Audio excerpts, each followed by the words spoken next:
তাহলে ফলন কম না?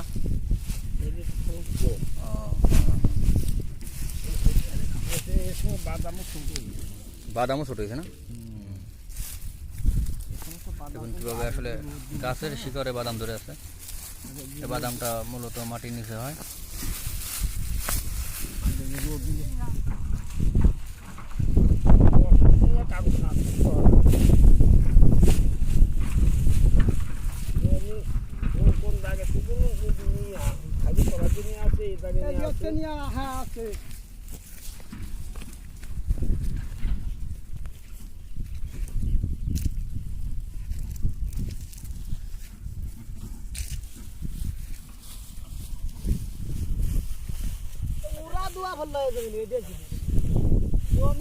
পানি আমরা পাবো, ওরা ভাসছে না, ওদের এটাকে নাই।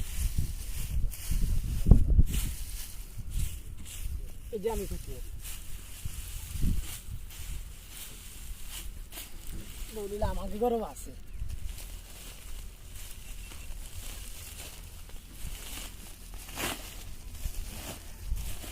এই বাদাম তো ছাড়ানোর পরে শুকান লাগে না?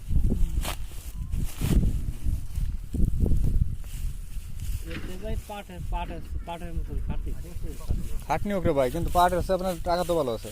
এক এক পাখিতে যদি আপনার ৬-৭ মন হয়, এটাকে মেম্বারদের কোন বসতে হিসেবে তো খারাপ না। পাটে তো আপনার না, পাটের ফলন বেশি না বাদাম? ফলন কিভাবে বেশি? এক পাখিতে কতটুকু হয় পাট? আপনার বাদাম এক পাইতে ভালো যদি হয় তাহলে 5 মন হয়, বুঝছেন? হ্যাঁ, আবার পাটও ওইরকম, পাটও সে এক। পাটের দাম কত? ২৫০০ টাকা মন। 2500 টাকা। হ্যাঁ, খরচ হয় কি পরিমাণ জানেন? হ্যাঁ,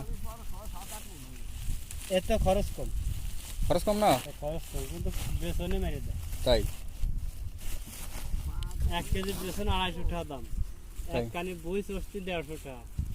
তারপরে ওই পিলি কাটে বাদাম ফেলাই দিবি তাকে 150 টাকা, তাই আপনার 300 550 টাকা কানিতে খরচ পড়ে যায়। খরচ হোক, তারপরেও যদি আপনার ফলন ভালো হয় তাহলে তো মাশাআল্লাহ ভালো আছে পাটের থেকে। তাতে লাভ আছে, ফলন যদি ভালো নয় তাহলে পরে তো তাতে হ্যাঁ, হ্যাঁ, হ্যাঁ। লাভ তো দূরের কথা, ওর পুঁজি বাটা কিছু থাকে না। বর্তমান তো বাদামের দাম ভালো, ৫-৬ হাজার টাকা মন নাকি? ওই দেখছেন ওই যে নদীর কিনারে মারি গেছে বাদাম, ওতে হ্যাঁ ওতে একটা বাদামও নেই, ওই যা আছে খালি গাছ। তাহলে ওই জায়গা বেসনেরটা ৬০ টাকা সব টাকা, মানে কানি প্রতি ধরেন ৭-৮০০ টাকা মাছ।